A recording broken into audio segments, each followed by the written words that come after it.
I knew that I was going to have quite a bit of time on my hands today to sit down and watch something and then finally record my thoughts on it.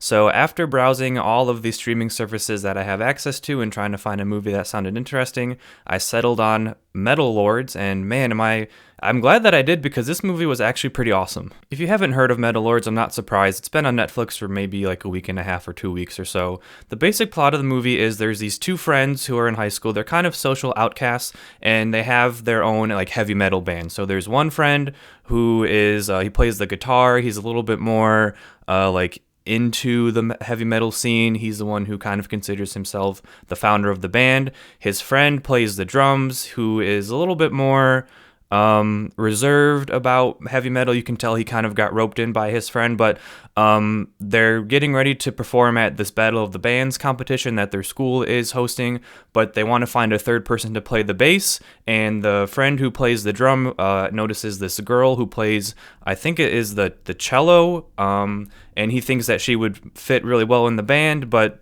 the one friend who has created the band doesn't really want her, and so the whole movie is kind of about them practicing, but also trying to figure out who should be their third bass player. I wouldn't consider myself to be a fan of heavy metal. I'm aware of a lot of heavy metal bands that have been in existence in the past and throughout all of music history. So they name drop a lot of bands in this movie, and there's some songs from certain bands that they play kind of over montage sequences and stuff like that. Some of it, like I knew of the bands they were talking about, but I feel like some of the songs and some of the information that they say about the bands kind of went over my head. There is one scene in particular, which I'll talk about in a second, where I feel like if I had more of a deeper knowledge of like heavy metal, that scene would have been way cooler. But not knowing about heavy metal did not take away from my enjoyment of this movie. I literally just watched this movie 10 minutes ago, so, I haven't really had time to structure my review. This is like super raw, so I apologize if it's going to be all over the place. But I guess the next thing I'll talk about, so there's the one scene in the movie that I just referenced where the main character, the kid who plays the drum, is put in like a compromising position, and he has to make a decision. And instead of having like, there's the angel and the demon on the shoulders type deal, he sees four different dudes just like standing around him who I'm assuming are dudes who have been in heavy metal bands before. I know for sure because they say it, one of the guys was in Judas Priest, but I don't know who the other guys were. Again, that didn't take away, like that scene was still enjoyable for me, but I felt like if I had more of a deeper knowledge of these bands, that scene would have been, even cooler to watch. And another thing I want to talk about that scene as well, which I really appreciated that this movie did. This movie is like a coming of age movie, coming of age type deal. So there's always a scene in these types of movies where the main character who may have been an outcast before, at a certain point in the movie, things start going well for this main character. Things have kind of turned around. They found their groove in whatever it is they're doing. And then something happens where they're put in a position where they have to make a choice. And 99% of the time, they make the choice that is what we would say is the wrong choice, just for the sake of there being conflict in the last like half an hour of the movie. And that did not happen in this movie. In this movie, when that decision comes up, the main character makes what I would consider to be the right decision. He makes like the smart choice. And I think that was a good idea for them to do, because there was already conflict elsewhere in the movie. There was already tension going on, and just, having him make this decision for the sake of there being more tension, I think would not have added anything to the movie. So I really like that they had him do that in that scene in the movie. I just want to touch on the acting a little bit. So I had never seen like really any of these characters in any movie before, and after doing a little bit of research, I did find that it seemed like this was actually the like feature film debut for a couple of the actors. For the main character, who was the drummer in the band, I did see that he had been in a couple things before. He had been in the more recent It movies, and then I think there was like a show he had been on, which neither of those things I had seen, but I thought they did well.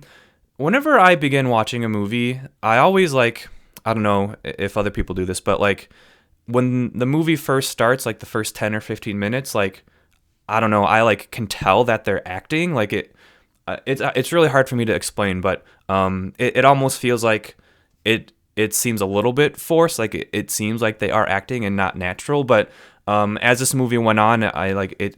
It always goes away. You just, it seems like you're watching a real life thing. It doesn't seem like it's staged or anything like that. So I thought the actors did a fine job. I really appreciated their performances in this movie. I'm pretty sure that the song that the band plays at the end of the movie is an original song. I'd never heard it before, and as I was watching the end credits, I noticed that the person who was responsible for the music in this movie is Ramin Djawadi, who has created some of the more iconic TV like theme songs.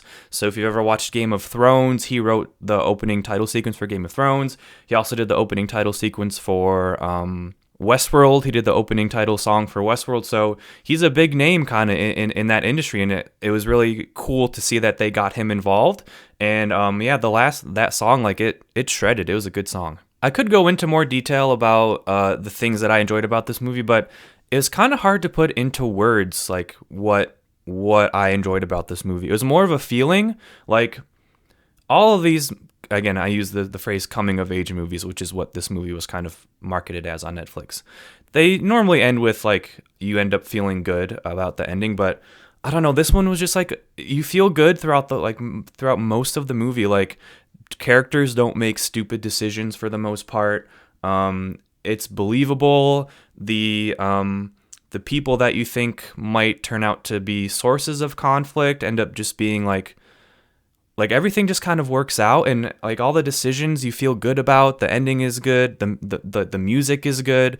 Like I don't want to give away too much. I don't want to spoil this movie for anyone.